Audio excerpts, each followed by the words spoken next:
Yes, good morning, people. It is September 22nd, 2024. I just posted a video on YouTube. It should be uploading now.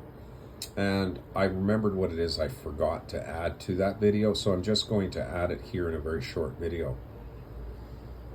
My wife got the date for the next hearing against Jean Coutu, the Canadian drugstore, in the Superior Civil Small Claims Court on Elgin here in Ottawa. She got the new date for the next hearing, which is apparently a settlement hearing. So when they provided the date, we just found out, unbeknownst to us, that Jean Coutu had sued the security company. We're assuming because of what this, because the security guard at their drugstore unlawfully detained my wife. Okay, after she showed a receipt completely clearing her of any suspicion. So now that particular thing, we didn't even know that Jean Coutu had sued the security company, but that case is under one file number with our case. We were never notified of this. We assume that the lawyers for Jean Coutu are going to send us affidavits on that matter, since they're including it now. Because I guess they sued the security company over what the security guard pulled on my wife. But I'd like to stress that that's real nice, I mean, that's just great, but there's a problem. First of all, there's a couple of problems. The first problem is that it was an employee of Jean Coutu. When my wife refused to cooperate the second time, telling the cashier, an African man of African descent, that she just showed him the receipt and he read it and he knew the cat food came from Shoppers Drug. So what I'm saying here is that it's an employee of Jean Coutu who called the security guard to hold my wife unlawfully and have her follow him to his security office. So why is Jean Coutu suing the security company?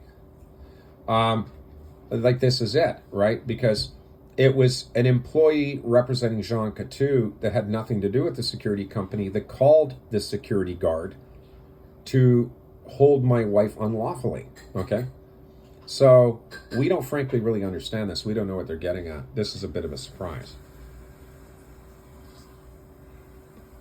So what's going to happen here is we're filing a notice of objection, and also my wife is filing an application so I can represent her in the matter now. Our position is number one, we were never notified by the lawyers at any time that they had a lawsuit against the security company that represents the security official at Jean Coutu who did this. We were never notified of that by their lawyers. All of a sudden, we're not even notified. The court notifies us instead that the two cases are now intermixed at the settlement hearing on the 28th of October. So, there's been some garbage here being pulled, not just by the lawyers and Jean Coutu, but also by the judge, Miss Naterno, who, listen to me, Your Honor, you are corrupt, okay? I say to the people listening to this video, for a judge to turn around and tell my wife by order she has to pay $100 to the defendant's lawyers for having to appear at my wife's motion, and the judge just completely called down my wife's motion. This is just garbage, okay? So if they want to play that game at the Elgin court, we'll just, if my wife doesn't win every cent that she's owed for being, my wife was humiliated and embarrassed. Customers in the store thought she was a shoplifter when she hasn't. My wife has not shoplifted. It was a humiliation, and I'm going to point this out to the court. Okay, I will speak for my wife at the next hearing. Okay, they need to be ashamed of themselves. Initially, my wife was looking for an apology from their corporate offices. She wanted an apology, sorry for what happened to her. They didn't even honor her with that.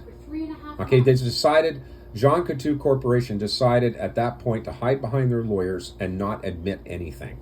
So they went to their lawyers right away, and their lawyers instructed them not to have any contact with my wife, not to apologize for what had happened, nothing. Okay? So if this Elgin court doesn't start seeing things in my wife's favor, we will appeal to the divisional court, and we'll just move on from there. Even if we have to go all the way to the Supreme Court of Canada, but we will go on from there. And I want the litigants to know about this video. Okay? All of them.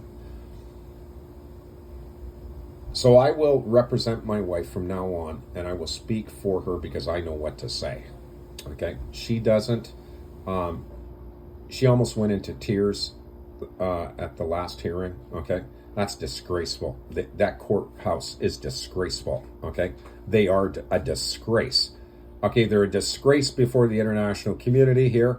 They're a disgrace locking up their own citizens because of the freedom protests and finding them guilty. They are a disgrace to Canada's Constitution and Charter of Civil Rights, violators of the Charter.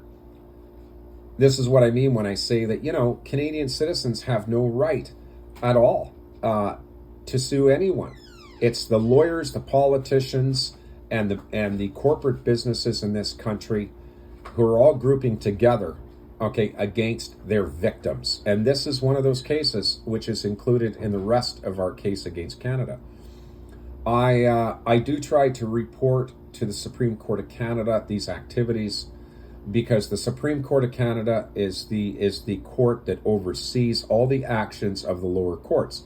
They have a judicial corruption problem, folks. In our case, it's been nothing but judgmental corruption on the bench, okay? And that's what I said in in the video I just uploaded earlier this morning, and that's the truth. Thank you.